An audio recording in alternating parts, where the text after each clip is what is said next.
Joshua chapter 22. The eastern tribes return home.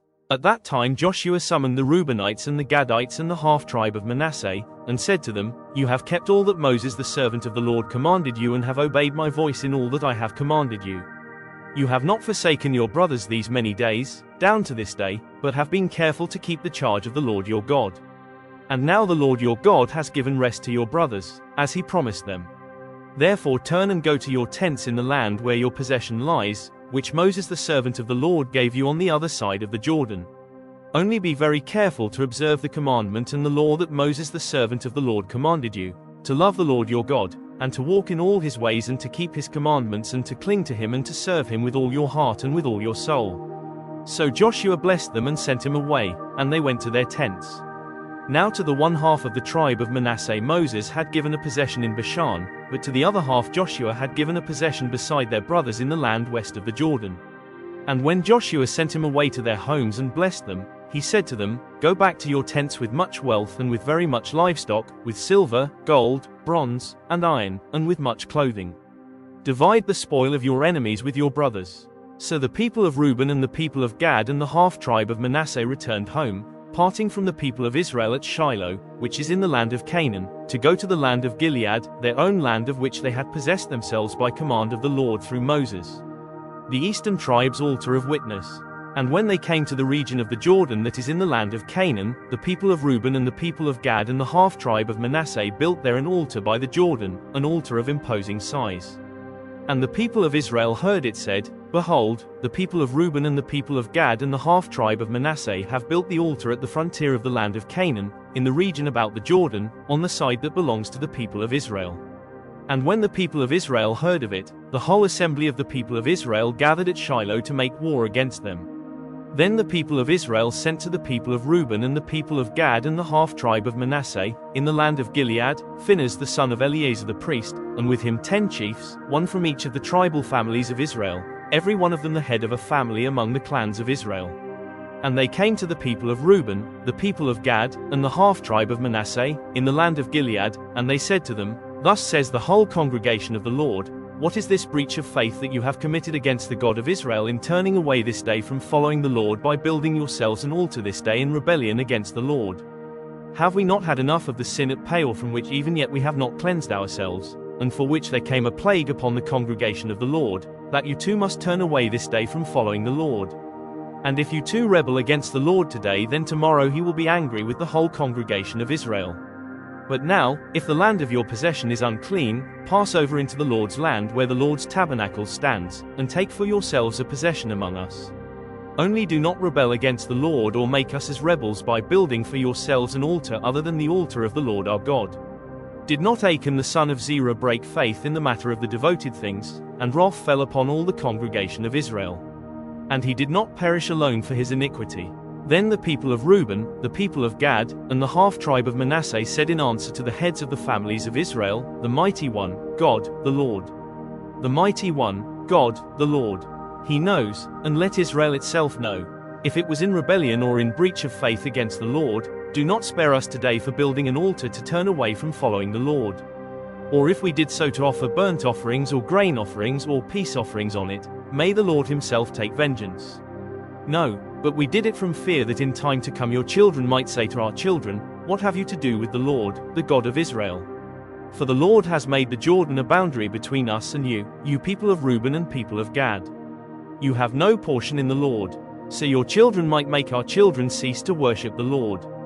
Therefore we said, Let us now build an altar, not for burnt offering, nor for sacrifice, but to be a witness between us and you, and between our generations after us, that we do perform the service of the Lord in his presence with our burnt offerings and sacrifices and peace offerings, so your children will not say to our children in time to come, You have no portion in the Lord.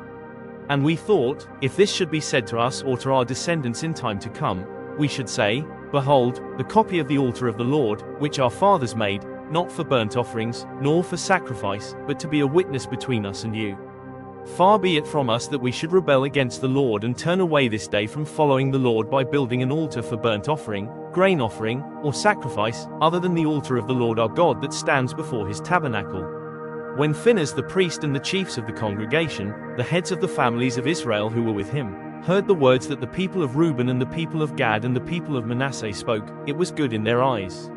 And Phinehas the son of Eleazar the priest said to the people of Reuben and the people of Gad and the people of Manasseh, Today we know that the Lord is in our midst, because you have not committed this breach of faith against the Lord.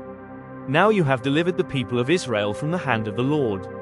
Then Phinehas the son of Eleazar the priest, and the chiefs, returned from the people of Reuben and the people of Gad in the land of Gilead to the land of Canaan, to the people of Israel, and brought back word to them. And the report was good in the eyes of the people of Israel. And the people of Israel blessed God and spoke no more of making war against them to destroy the land where the people of Reuben and the people of Gad were settled. The people of Reuben and the people of Gad called the altar witness, for, they said, It is a witness between us that the Lord is God. Joshua chapter 23. Joshua's charge to Israel's leaders. A long time afterward, when the Lord had given rest to Israel from all their surrounding enemies, and Joshua was old and well advanced in years, Joshua summoned all Israel, its elders and heads, its judges and officers, and said to them, I am now old and well advanced in years. And you have seen all that the Lord your God has done to all these nations for your sake, for it is the Lord your God who has fought for you. Behold, I have allotted to you as an inheritance for your tribes those nations that remain, along with all the nations that I have already cut off, from the Jordan to the great sea in the west. The Lord your God will push them back before you and drive them out of your sight. And you shall possess their land, just as the Lord your God promised you. Therefore, be very strong to keep and to do all that is written in the book of the law of Moses, turning aside from it neither to the right hand nor to the left, that you may not mix with these nations remaining among you or make mention of the names of the gods or swear by them or serve them or bow down to them, but you shall cling to the Lord your God just as you have done to this day.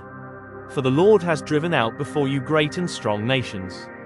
And as for you, no man has been able to stand before you to this day.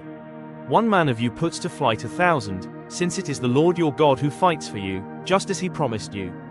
Be very careful, therefore, to love the Lord your God.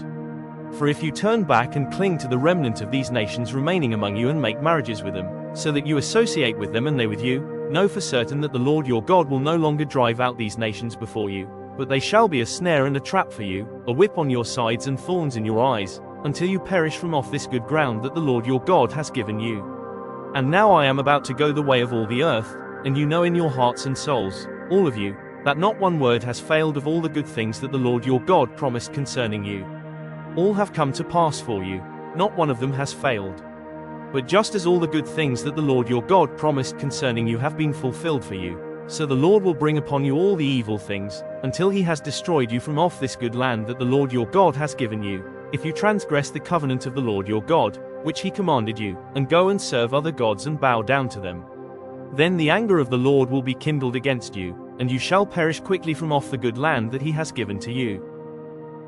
Joshua chapter 24. The covenant renewal at Shechem. Joshua gathered all the tribes of Israel to Shechem and summoned the elders, the heads, the judges, and the officers of Israel. And they presented themselves before God. And Joshua said to all the people, Thus says the Lord, the God of Israel, long ago, your fathers lived beyond the Euphrates, Terah, the father of Abraham and of Nahor, and they served other gods.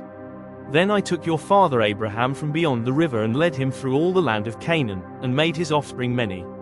I gave him Isaac, and to Isaac the first gave Jacob and Esau. And I gave Esau the hill country of Seir to possess, but Jacob and his children went down to Egypt.